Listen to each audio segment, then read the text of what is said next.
Our next speaker, originally from Killeen, Jean Ray Tucker earned his BA and MA in history from Tarleton State University. While at Tarleton, he worked as a graduate assistant at the college's W.K. Gordon Center for Industrial History at Thurber. Okay, this is the Thurber afternoon, I guess. And the company store by missed a line. That is now Boomtown. That is now a ghost town. He wrote his master's thesis on the company store at Thurber, which was published as Oysters, Macaroni, and Beer. Sounds like a David Gracie title. Oysters, Macaroni, and Beer, Thurber, Texas, in a company store by Texas Tech. In 2012, he earned his PhD in transatlantic history from the University of Texas at Arlington, writing a dissertation on Spanish place names in the New World. He has written several articles and given many presentations about maps and place names in Texas history. He has taught at Tarleton, UTA, Navarro College, Texas A&M, University of Central Texas, and is currently professor of history at Temple College. Gene will tell us about the impact of LaSalle on the mapping of Texas, and this session is sponsored by the Texas A&M University Libraries. Please welcome Gene. You get water or 2 minutes? How's that, Gary?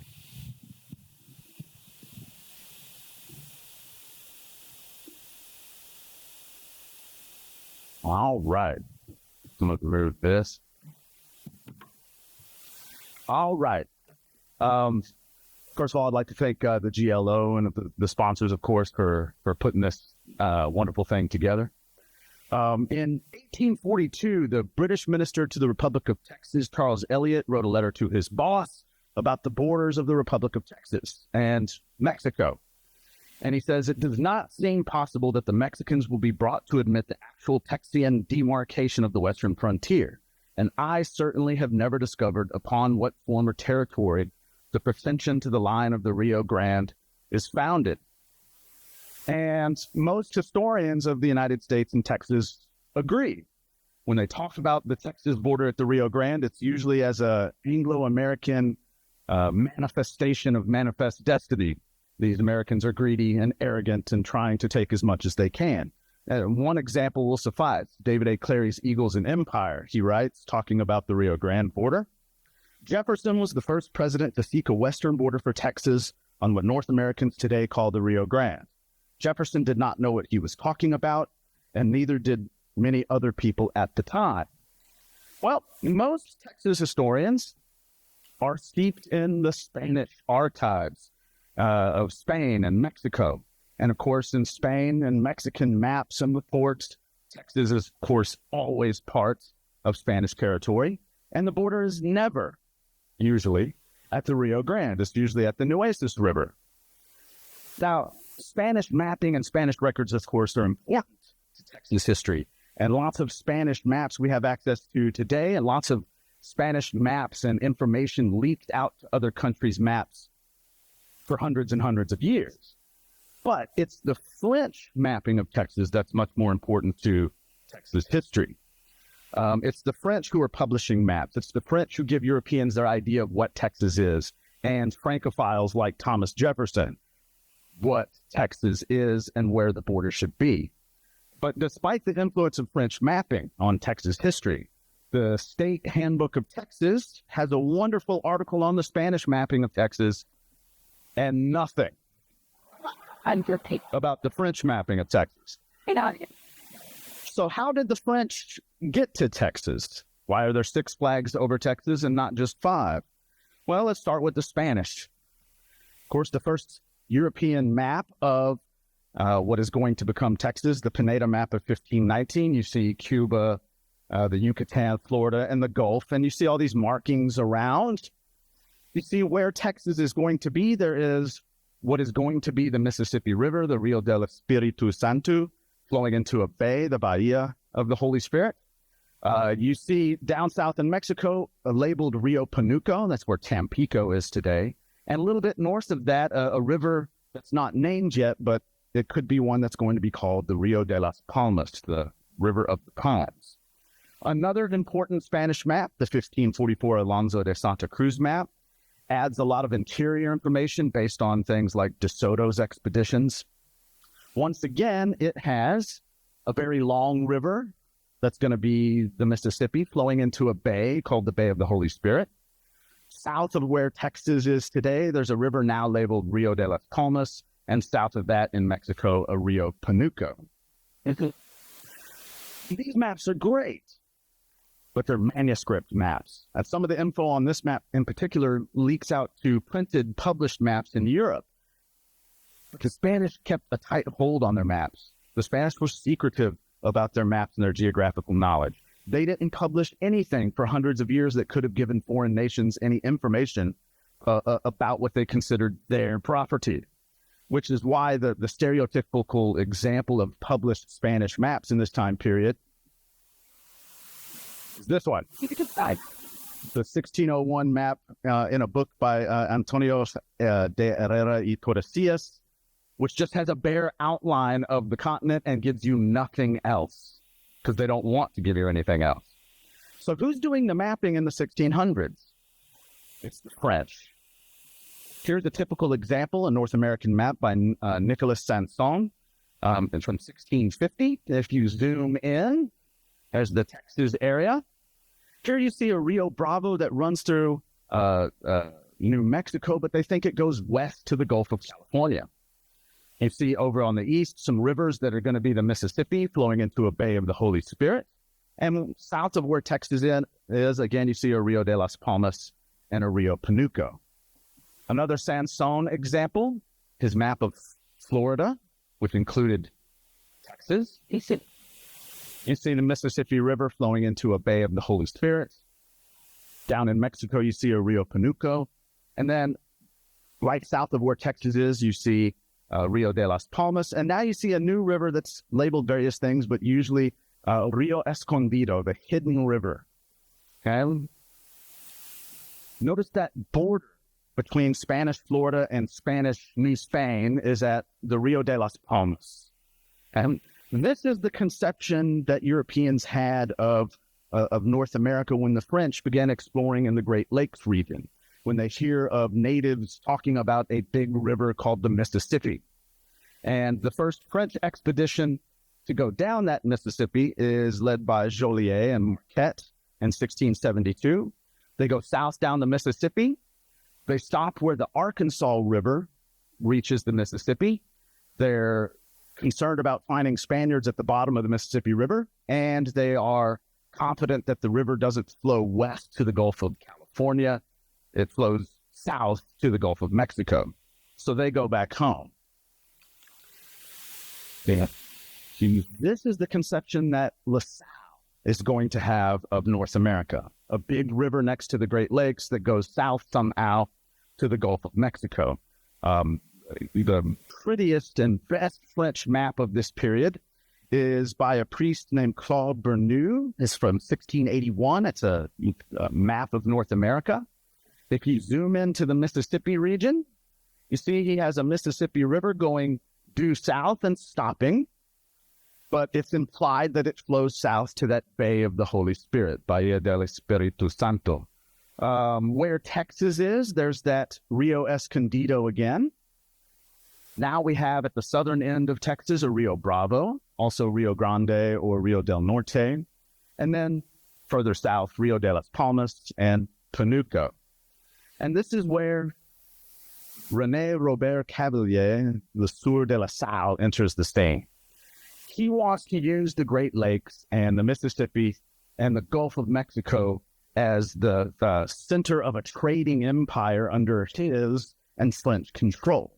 But he needs to see exactly where the Mississippi River reaches the Gulf of Mexico, and that's what he is tasked to do in 1682.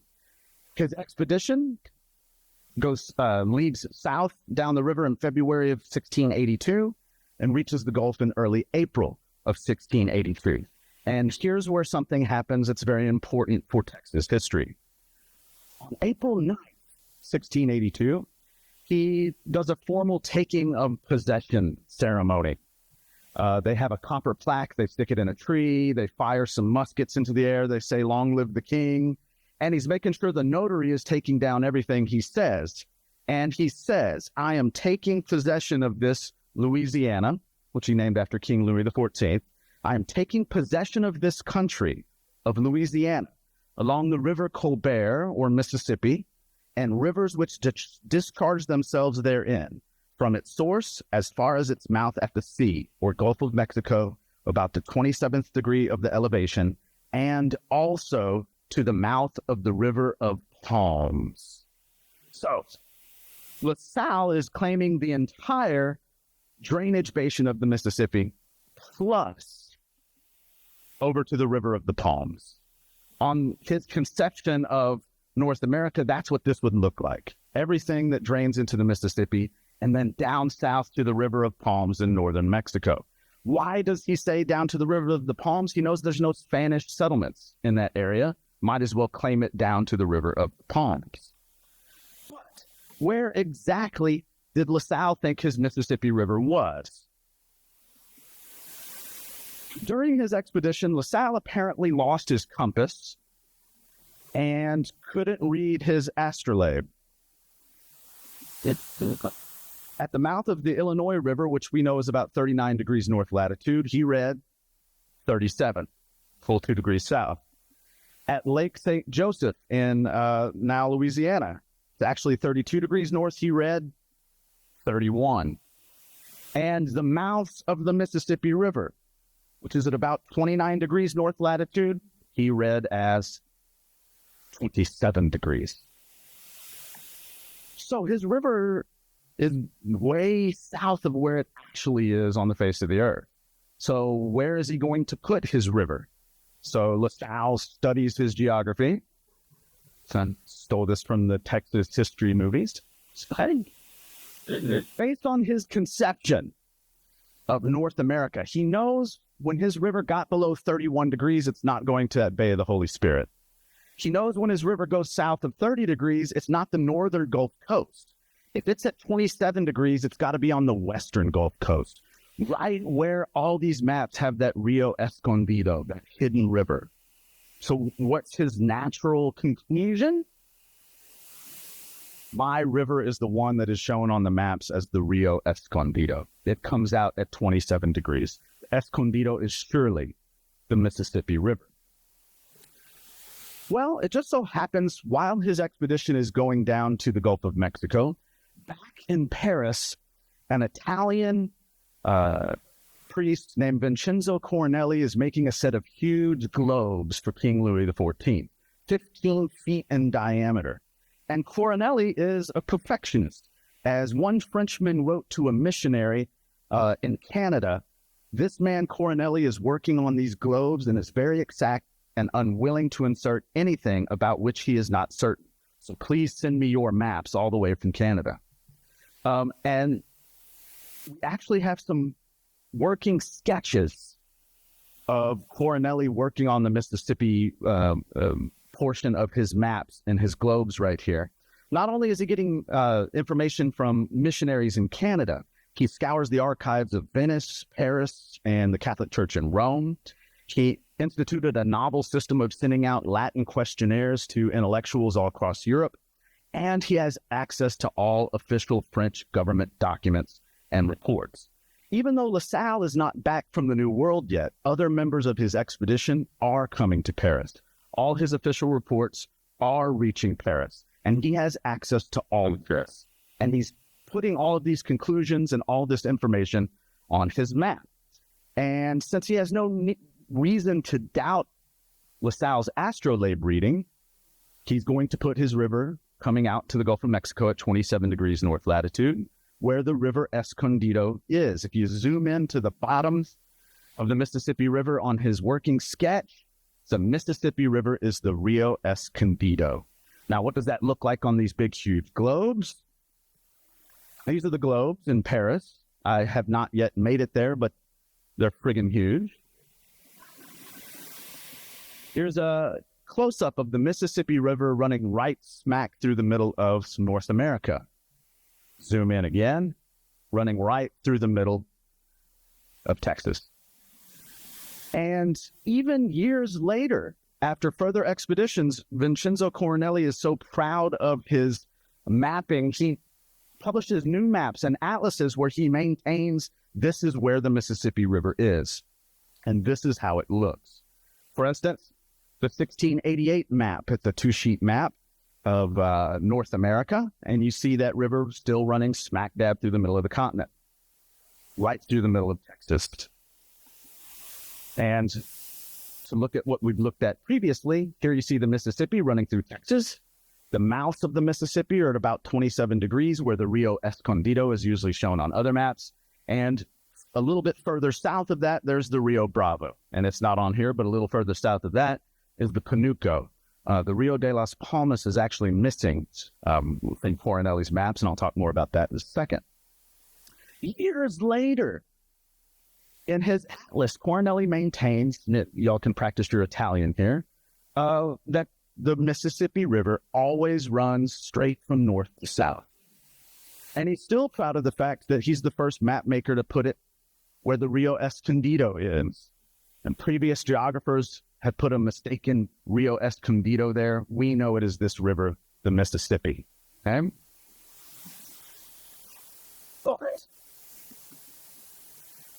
When LaSalle returns finally in in late 1683, early 1684 to France to try and get permission to go set up a colony along his river, things begin to change in the reports about where the Mississippi is and in the maps about where the Mississippi is.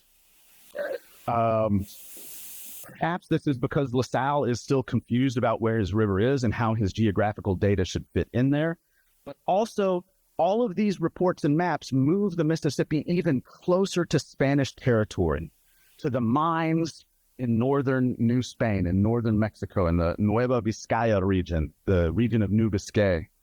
Because in an event of war between Spain and France, if you have a colony at the bottom of this Mississippi River that is really close to Mexico, you could easily invade Mexico.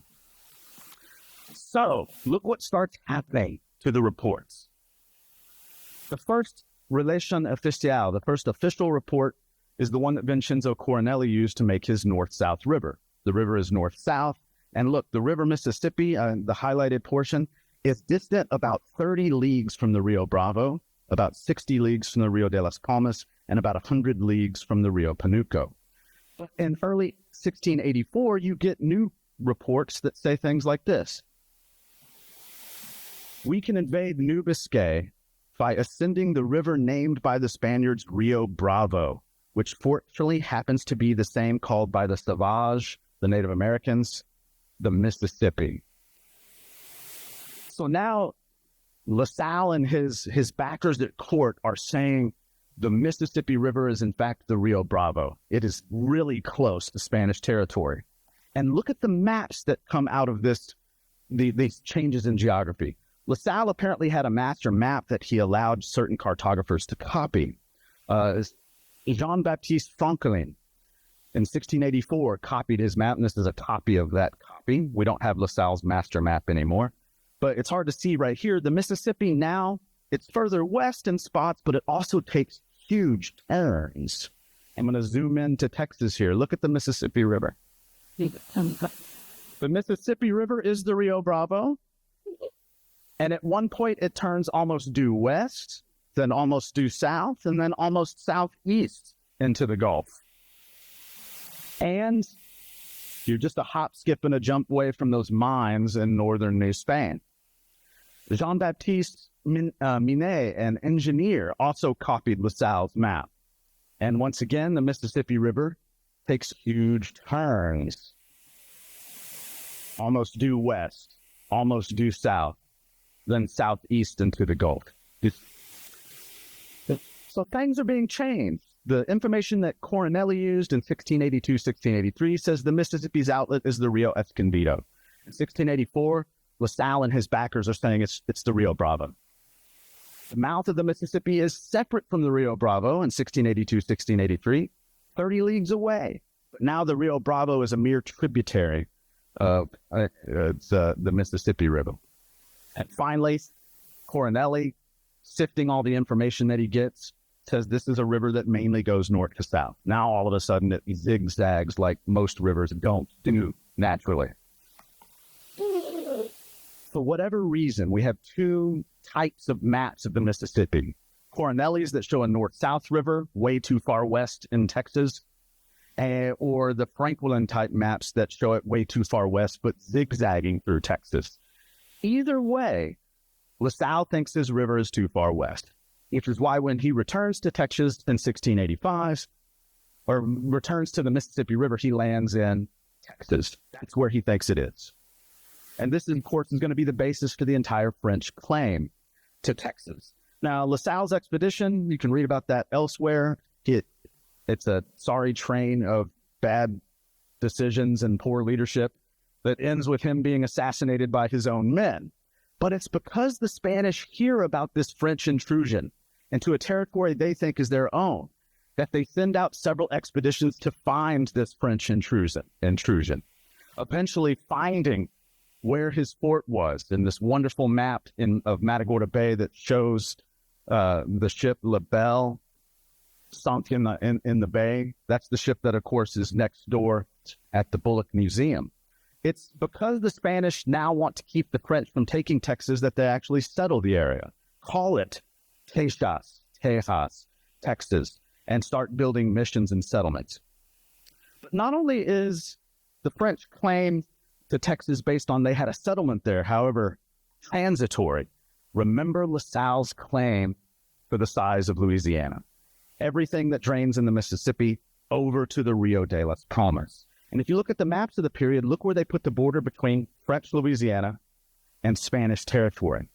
Coronelli's map has the border right around the Rio Bravo River, which he may have mistaken with the Rio de las Palmas. By 1701, the French now know where the Mississippi actually is, but they still show Texas as part of Louisiana. And if you zoom in, the French claim to Texas is based on LaSalle's settlement. Guillaume de Lisle, the most important French map maker of the 1700s, his 1703 map of Mexico and Florida shows the border between French Louisiana along the Rio Bravo River and one of its eastern tributaries.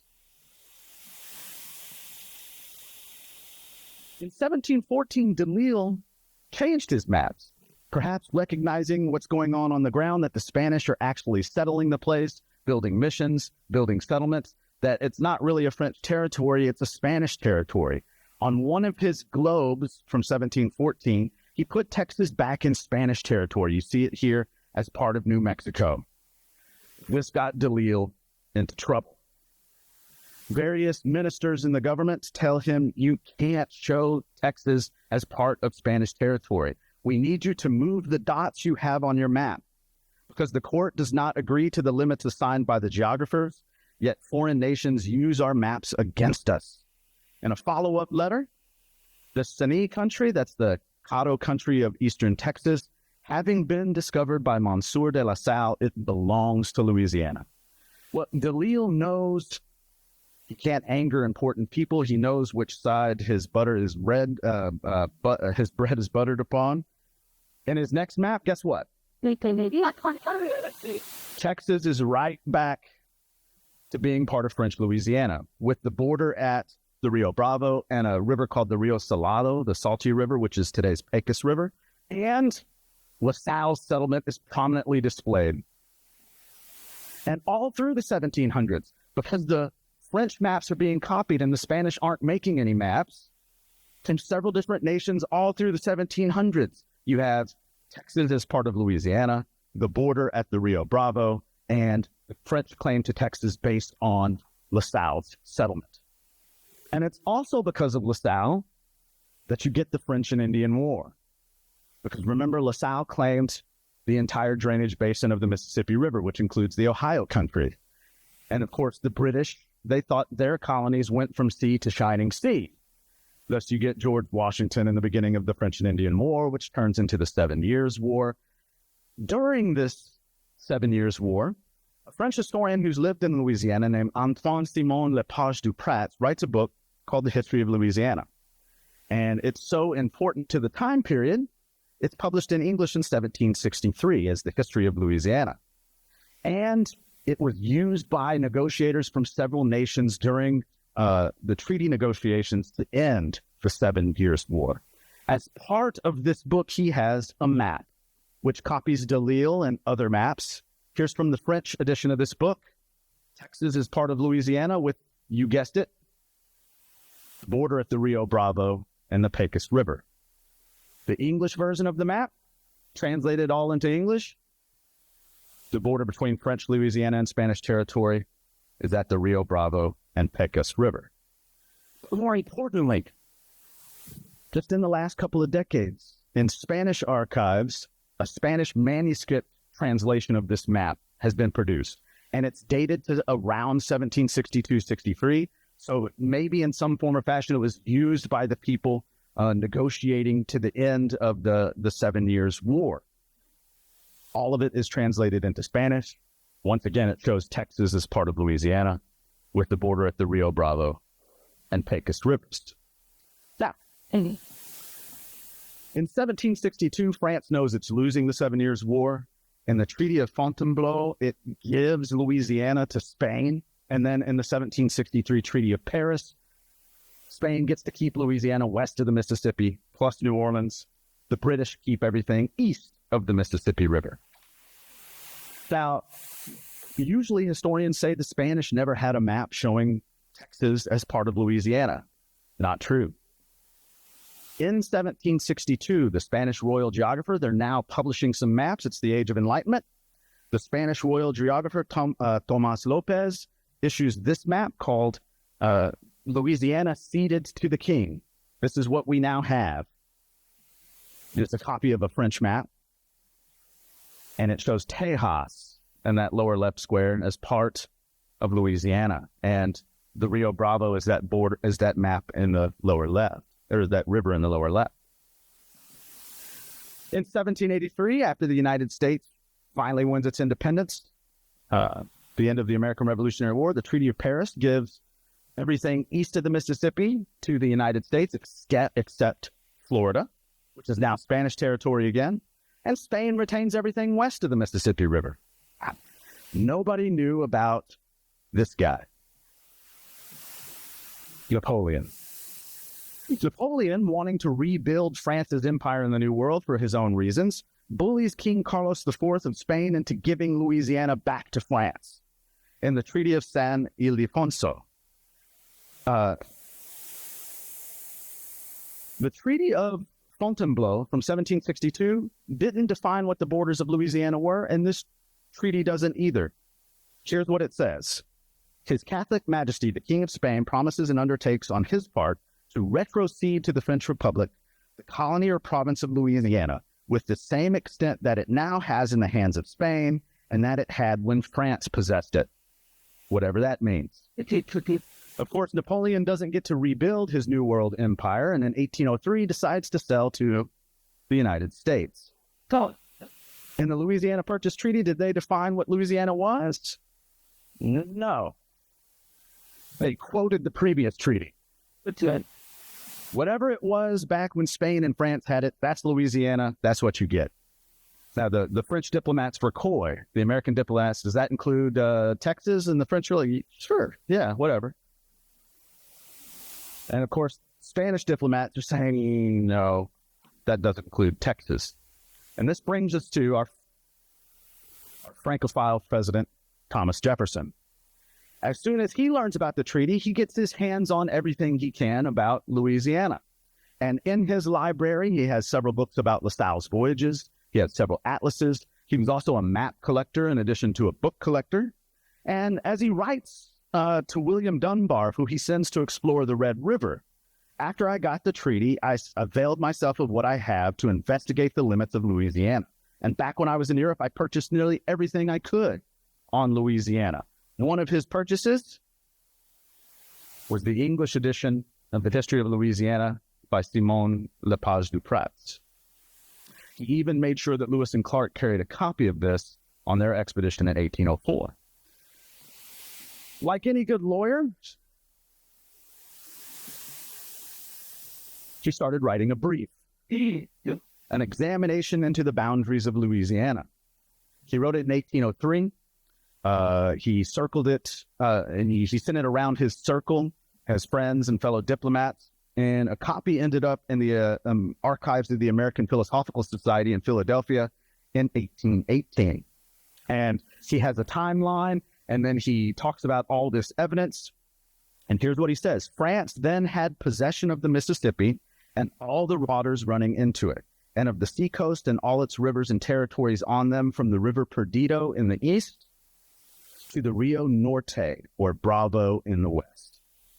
And accordingly, we find by several maps, some of them published by the authority of the French government, and some Spanish maps, that France claimed to that river, the Rio Bravo. And then he says, I possess 3 ancient maps which mark the Rio Bravo and its eastern branch, the Pecos, as the dividing boundary between Louisiana and Mexico. And he lists those 3 maps. Herman Moll's map of the West Indies, which shows Texas as part of Louisiana with the border at the Rio Bravo. Yep. Herman Moll's map of Louisiana from 1720, which shows Texas as part of Louisiana with the border at the Rio Bravo. And Johann Baptiste Pomann's Spanish map of Louisiana of about the same date, which also shows Texas as part of Louisiana with the border at the Rio Bravo. This is why Jefferson could confidently write to John Mellish, Philadelphia mapmaker, the most important mapmaker in the United States at this time, that, quote, the western boundary of Louisiana is rightfully the Rio Bravo. And Mellish's maps before 1819 all show Texas as part of Louisiana, with the border at the Rio Bravo and Pecos River. Now, for those of you who remember John Quincy Adams, later not wanting to take over Texas because of the slavery issue, you got to remember earlier in his career, he was an expansionist and wanted to take over Texas. During his negotiations with the Spanish minister Don Luis de Onís about the border between Louisiana and Spanish territory and Florida, he first suggested that the Rio Bravo should be the western border of Louisiana. He showed Onís copies of Delisle's maps. He showed Onís an entry in a Spanish geographical dictionary from 1787, printed in Madrid, that said the western border of Louisiana is the Rio Bravo and Rio Salado, the Rio Grande and the Pecos, and that they got this information from Delisle. Now, of course, the Adams-Onís Treaty of 1819 negotiates away title to Texas in exchange for clear title to Florida. And the eastern border of Texas is put at the Sabine and Red Rivers. And the maps of Mellish after this show Texas as part of New Spain and later Mexico. But this is why lots of Americans, particularly Southerners, think that John Quincy Adams has bartered away Texas unjustly. It's why the filibustering expeditions of the 1820s can all say we're trying to re-annex Texas. It's why the Anglo-American settlers in Texas look forward to the eventual re-annexation of Texas. It's why during the Fredonian Rebellion of 1826, Hayden Edwards and his boys declare the southern border of the Republic of Fredonia to be the Rio Grande.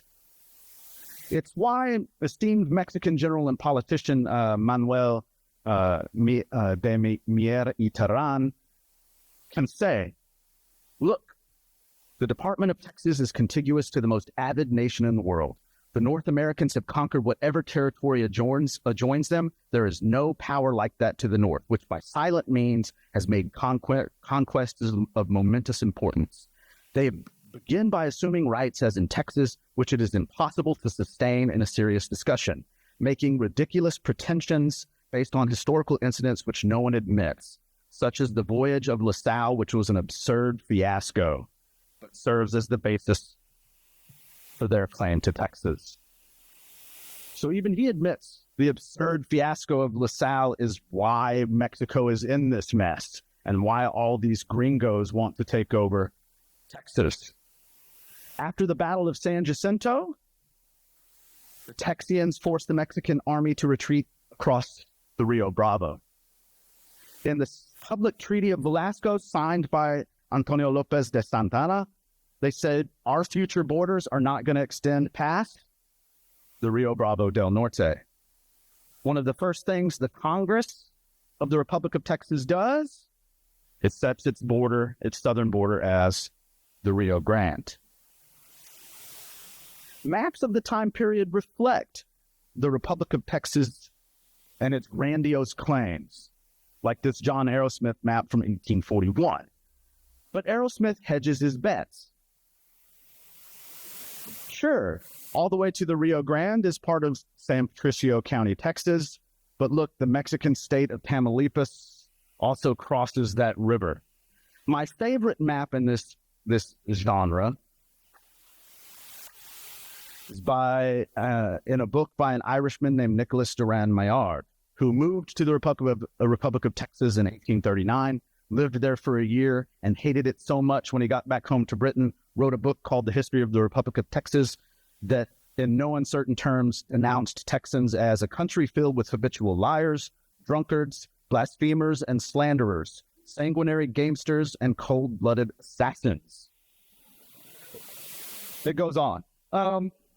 His map, made by a London firm of Day and Hogg, mocks the pretensions of the Republic of Texas. Just this little yellow region is all that's labeled territory absolutely in possession of the Texians.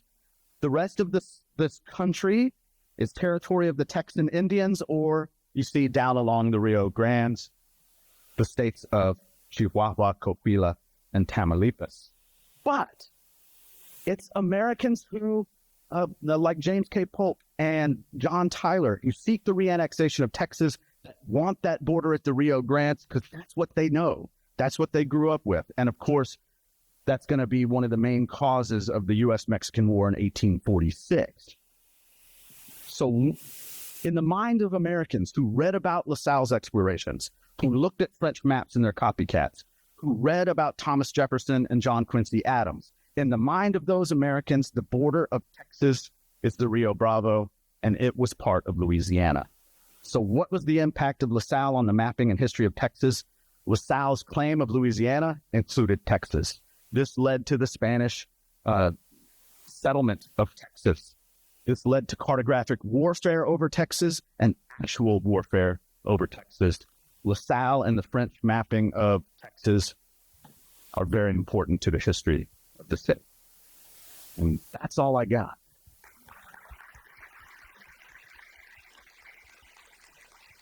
So the kids